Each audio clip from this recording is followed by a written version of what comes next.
Hey everyone, I'm Oliver Bogner, and we're breaking down all things selling essential service businesses.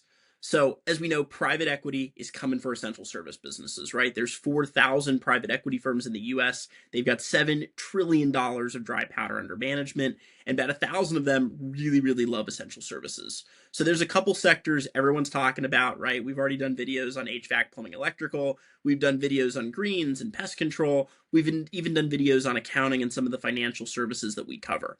So today I'm going to talk about paving, right? Paving is the new roofing. Paving is here to stay. Paving is an amazing sector. There's so many aspects to it. Just like a roof, a road, a parking lot, it's got to be repaved every couple years, right? So you got that recurring service, you've got the maintenance, and you've got lots of little extras or margin makers that can be added, right? You've got doing the line marking. You've got doing the sweeping. You've got doing the grinding. You've got doing the asphalt. You've got doing all of the handicap accessibility aspects of a parking lot, right? So there's some really cool add-ons and some margin makers when we look at a kind of cohesive paving platform, right? Lots of different elements to it. We also like the repeat revenue mix. We like that it's commercial clients. We like that it's long-term contracts. We like that if you paved XYZ once, you're going to do it again. I would say there's definitely some interest and nervousness around kind of the government contracts, right? You know, the government contracts are always a little nerve-wracking for institutional financial buyers, but it's a really, really exciting sector. And right now we're currently tracking 45 private equity aggregators in the sector doing a buy and build strategy. And what does it mean when a buyer's entering to do a buy and build strategy? It means that other people are going to be copying them. If there's 45, remember there's 165 HVAC, plumbing, electrical buyers. You know, there's well over 50 roofing buyers. There's 95 landscaping buyers, right? So I would say there's definitely going to be more coming. There's 45 today that we're tracking. I see a world where there's 100 in the next 24 months. And they're opportunities to really make a ton of money in the sector right now. I would say paving is in inning number maybe 2. There's been one trade, the Trivest platform, Pave Masters sold, or Pave America sold to AEA. I can't really think of any other big trades. You know, Trivest loves building these kind of lower middle market platforms, getting them to that 10, 20-ish million of EBITDA range. You had AEA, a mega fund, pick it up. You know, AEA is looking at it saying there's an opportunity here to do something bigger, and they're not looking at necessarily scooping up the aggregators yet. There's a whole sea of very, very large businesses that are 5, 10, 20 million of EBITDA that are sitting out there still family owned all across the country. So they're doing the buy and build strategy, meaning they're underwriting the idea of 1 + 1 = 4. So what does that mean? They're basically trying to buy a platform asset. So a platform asset in paving, I would say, is somewhere in the neighborhood of 5 to 10 million of EBITDA. So 5 to 10 million of EBITDA, maybe the private equity firm is picking it up for 7, 8, 9, 10x, maybe a little higher. And they're underwriting that they're going to buy down that EBITDA. They're going to buy down the EBITDA by cross-selling into new service lines, by doing de novo expansion, and then of course doing traditional buy and build where they're going to buy EBITDA every year. And they're looking to buy smaller paving businesses doing 1 to 5 of EBITDA, and they're putting a price tag on them of somewhere in the neighborhood of 5 to 8x. Right? So that becomes very, very compelling. And when you suddenly see these platforms go to market in the next 24 to 36 months with assets that are doing 30, 50, 100 million of EBITDA, that's where you're going to see the mega funds come in and deploy capital into the sector. It's a great sector. The owners are great. It's high skilled. Something that also really, really kind of got me excited about the sector is it's very expensive to enter the sector. It's not like a Joe Schmo can stand up a paving business. This equipment is very, very expensive. The labor force is very, very skilled, and it's a really exciting time. So I'm just going to kind of run through, you know, some of the players in the market and why we're excited about some of the players. So, you know, handful of groups, right? Some of the usual suspects, but we haven't seen some of the kind of traditional buy and build guys enter the sector yet, which makes us excited, and they're probably looking at entering the sector. So we've broken down our list by there's strategic buyers, right? So there's lots of building materials businesses in the sector.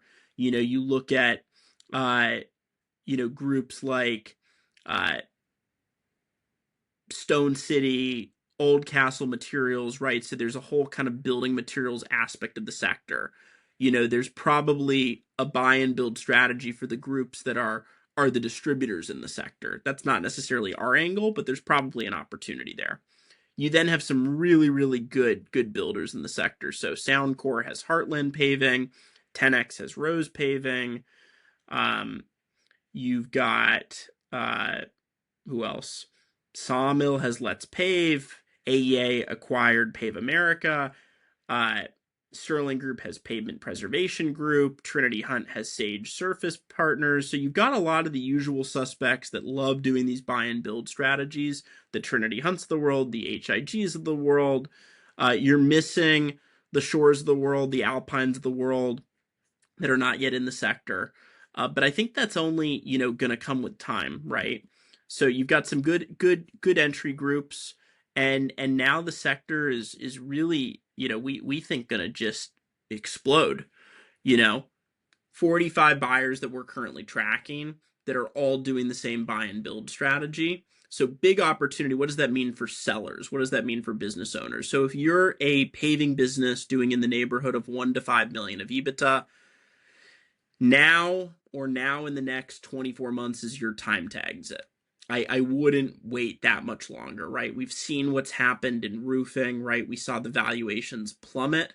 I would say HVAC, plumbing, electrical has been pretty stable the last few years for the smaller add-ons. But if you're 1 to 5 of EBITDA and you're in paving, I would highly recommend you look at exiting the business in the next, 6 to 24 months.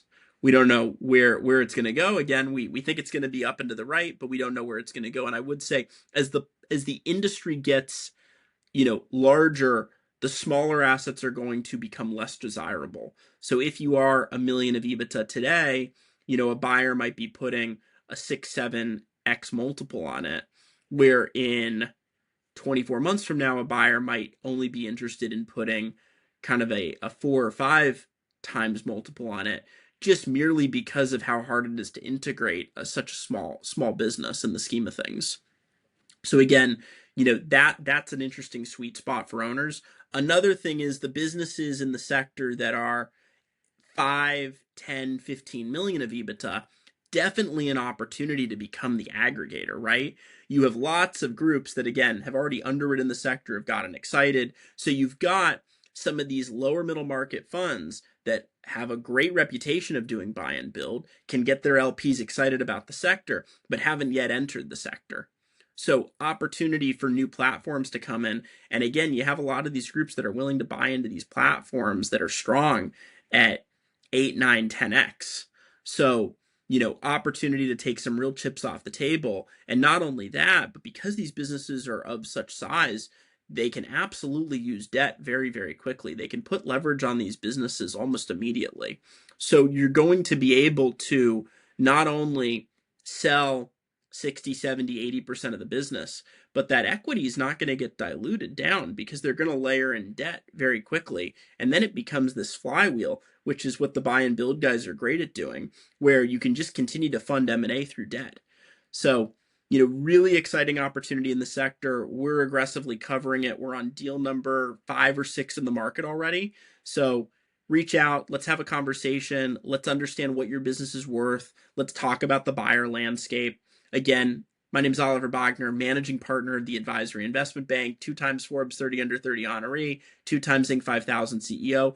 All we do is represent Main Street business owners, helping them navigate the crazy world of private equity aggregation. So if you're a paving business owner and you got a call from someone, you got a call saying, I want to buy your business, you got a call saying, I want to make some introductions, at least just do yourself a favor, do yourself the service, and have a conversation with an expert in the sector. At this point, we're probably the most active group in the sector.